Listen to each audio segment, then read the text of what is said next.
वहीं सपा प्रमुख अखिलेश यादव ने भेड़िए के मुद्दे पर योगी सरकार को घेरा है। उन्होंने कहा कि सरकार सच्चाई छिपाना चाहती है। अगर वन विभाग भेड़िए पकड़ नहीं पा रहे हैं तो ये जिम्मेदारी एसटीएफ को दे दे। इसके अलावा अखिलेश यादव ने उत्तर प्रदेश में बाढ़ से प्रभावित हुए लोगों की पीड़ा को लेकर भी बात की। सपा प्रमुख ने कहा, बहराइच में भेड़ियों के आतंक से जिन बच्चों का नुकसान हुआ है, जिन परिवारों का नुकसान हुआ है, उनसे हम लोग मिलेंगे। पार्टी की तरफ से जो कुछ भी मदद हो सकती है वो करेंगे। वहीं सपा प्रमुख ने पीड़ित परिवार को 10 लाख रुपए की मदद करने की भी मांग की है। जो घायल हैं उनके परिवारों को 1 लाख रुपए की मदद करने की मांग की है। बहराइच में भेड़िए के आतंक से बहराइच के लोग आज लखनऊ समाजवादी पार्टी कार्यालय में पहुंच गए हैं। अखिलेश यादव से दरख्वास्त करने के लिए हमारे साथ मौजूद हैं। आप बहराइच से आए हैं। अच्छा, क्या नाम आपका? मोहम्मद हनीफ। क्या क्या क्या दिक्कतें हैं? भेड़िए से आप लोग कितना परेशान हैं? बहुत ज़्यादा परेशान। भेड़िए के अंधेला है, वहाँ बत्ती वत्ती की कोई सुविधा नहीं है। तो अपन जब लाइट है 5 सेल वाली बैटरी, उससे अपन उजेला के काम चलाई थे। तो आप सुरजा हमारे वहाँ के प्रधान जी ने लगवा दी इन्हें सामने पर, तो अब उजेला हो गया है। आते दिन कोई उजेला नहीं रहा हमें, वहाँ बत्ती वत्ती है नहीं। गांव में पुराने हैं हमारे, जहाँ मकान है हमारा 10-12 घर का पुरवा है, वहाँ कुछ नहीं है।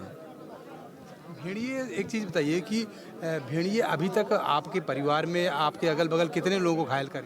हमारे वहाँ मौजे में कम से कम 15 लोग का काटे से तिमा 2 लोग के हैं, 2 लड़कन 3 लड़कन का तो बिल्कुल नापते कैदी से खत्म हो गए हैं और बाकी घायल हैं। कोई बच्चा ऐसा है जो आपके साथ आया हो और भेड़िए से घायल हुआ हो? ये हमारी बच्ची है 7 माह। बच्ची तुम्हें भेड़िए से घायल हुई? हाँ। अच्छा, तो आप देख सकते हैं किस तरीके से लोग भेड़िए से घायल हुए हैं और भयभीत होकर आज लखनऊ में शरण लिए हैं और आज समाजवादी पार्टी कार्यालय में अखिलेश यादव से मिलने आए। आप भी बहराइच से आई हैं। आप बताइए चाची, भेड़िए से कितनी दिक्कतें हैं आप लोगों को? बहुत दिक्कत है भेड़िया से नहीं, बहुत परेशान है। रात भर सोवग नहीं मिलत है। हटो हटो हटो, हाँ ये हर बार लुभावे करते हैं सब, और हाथे छीन छीन ले जात है। कहाँ ले कोई जगह का, इतना परेशान हम सब कोई। एक चीज़ बताइए कि आप लोगों के पास अभी घर मकान नहीं है जो घर भेड़िए की मकान वजह नहीं से? है, मैदान में सोइत है। घर मकान नहीं, तिरपाल सामने सोइत है। तो तिरपाल कोई ओढ़ना दे दिन जाए तो कहूँ भला बनाए लीन जाए, तो भला कहूँ सुरक्षित से रहा तो जाए। तो गरीबन लिए कोई सुनवाद नहीं है, तिरपाल ताने रहन। आप देख सकते हैं हमारे साथ और भी लोग मौजूद हैं जिनको भेड़िए ने घायल किया है। आखिर मैं उनसे भी बात करूंगा। आपको भेड़िए ने घायल किया है, आप ये बताइए कि कैसे, किस तरीके से घायल किया, कैसे किया? जी, हम बच्चे लेके पहुँचे थे, वो बच्चा है कनिया में लिए थे, तब हम दूध पियाए थे। हमारी आँखें लग गई, भेड़िया काट के काटिस, तब ने चिल्लाया, तब सबको दौड़ के यहाँ पीछे, घर के पीछे मकई रहे, मकई में गिर गए। अभी काल हो तो सब आदमी कैसे रहे। एक चीज़ बताइए कि सरकार के द्वारा कोई मदद, कोई आश्वासन, किसी भी तरह की कोई मदद आपको मिल पाई अभी? कौन मदद भाई मिलेगी डॉक्टर से? सरकार ने कोई मदद आपको दिया, या जिन भेड़ियों से आप लोगों के परेशानी हुई, दिक्कतें हुई, उन भेड़ियों को सरकार अभी तक पकड़ पाई कि नहीं? कोई मदद नहीं मिली है, तब आपके इधर आए हैं, कोई मदद नहीं मिली है। हम ज़्यादा नहीं बोल पाते, उनसे बात कर लीजिए। थोड़ा चेहरा देख करिए जहाँ पे लगा। तो आप देख सकते हैं किस तरीके से भेड़िए का आतंक से लोग घायल हुए हैं। तो जाहिर सी बात है कि भेड़िए का आतंक जो बहराइच में लगातार चल रहा है, लेकिन सरकार अभी सिर्फ हवाई सर्वे कर रही है और उन भेड़ियों को अभी तक पकड़ने में पूरी तरीके से कामयाब नहीं हुई है। कुछ भेड़िए पकड़े गए, लेकिन अभी कुछ भेड़िए अभी भी बाकी हैं जो बहराइच में आतंक का पर्याय बन चुके हैं। और बहराइच के लोग आज लखनऊ में समाजवादी पार्टी की शरण में आए हैं। कैमरा पर्सन हेमंत साथ राजेश यादव, प्राइम टीवी, लखनऊ। बहराइच में जिस तरीके से भेड़िए का आतंक है और उसको लेकर बहराइच के लोग पलायन करके लखनऊ आए हैं और लखनऊ में आज समाजवादी पार्टी कार्यालय में अखिलेश यादव से गुहार लगाने पहुंचे थे। और इसी मौके पर हमारे साथ अरशद खान मौजूद हैं। मुलाकात हुई। अरशद खान जो राष्ट्रीय महासचिव भी हैं। सर, एक चीज़ आप बताइए, जिस तरीके से गोंडा, बहराइच और बस्ती में भेड़ियों का आतंक है, उसको लेकर आज बहराइच के लोग आज समाजवादी पार्टी कार्यालय में पहुंचे, इसको लेकर आप किस तरीके से देख रहे हैं? देखिए, हमारे राष्ट्रीय अध्यक्ष आदरणीय अखिलेश यादव जी बहुत ही संवेदनशील हैं।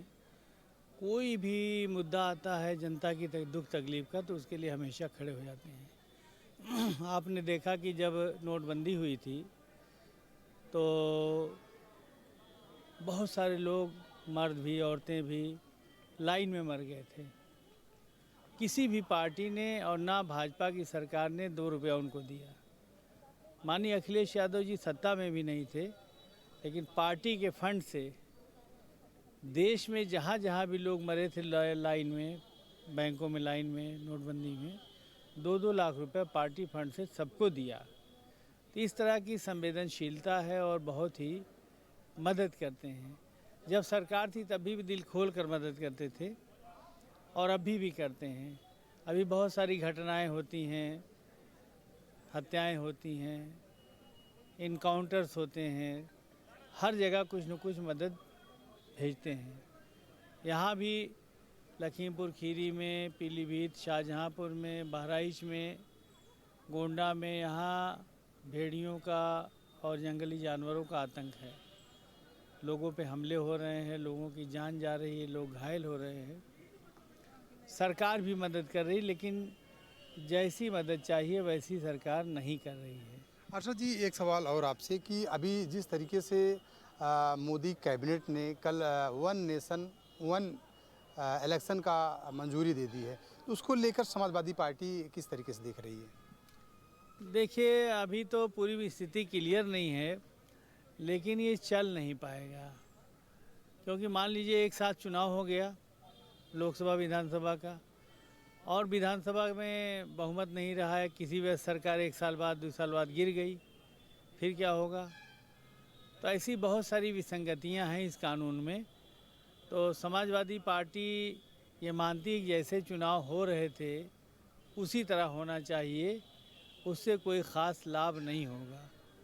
सर, आप समाजवादी पार्टी के राष्ट्रीय महासचिव भी हैं और एक सवाल ये बनता है कि जिस तरीके से अयोध्या में एक मुसलमान का घर पे बुलडोजर चल जाता है, वहीं दूसरी तरफ एक दलित पीड़िता के साथ उसके साथ गैंगरेप होता है। जो राम मंदिर के परिसर में सफाई करती है उसके साथ गैंगरेप होता है, 9 लोग गैंगरेप करते हैं, लेकिन उसके घर पर अभी तक बुलडोजर नहीं चला। आखिर क्या वजह है?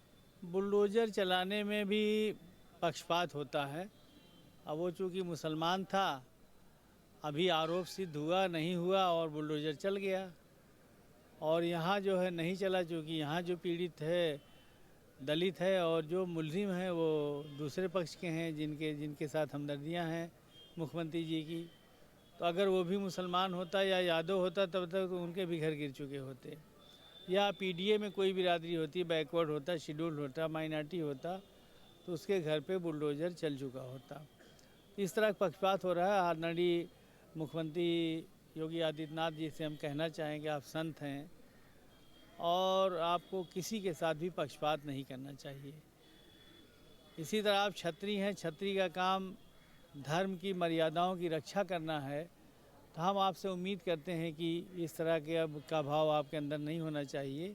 और बुलडोज़र चलाना ही गलत है कि दुनिया के किसी भी कानून में, भारत के किसी भी कानून में, भारत के संविधान में ऐसी व्यवस्था नहीं है कि गुनाह एक करे सज़ा पूरे परिवार को दिया जाए, और गुनाह साबित होने से पहले ही पूरे परिवार को सज़ा दे दी जाती है सिर्फ FIR की बुनियाद पर। यह गलत है। तो अर्षद जी, आखिरी सवाल है कि उत्तर प्रदेश में 10 सीटों पर विधानसभा का उपचुनाव होना है, तो एक तरफ योगी सरकार कह रही है कि 10 की 10 सीटें भारतीय जनता पार्टी जीत रही, क्योंकि योगी जी आज खुद अयोध्या के मिल्कीपुर पहुंचे हुए हैं। तो क्या लगता है, समाजवादी पार्टी गठबंधन में ही लड़ेगी और कितनी सीटें इस उपचुनाव में जीतने वाली है?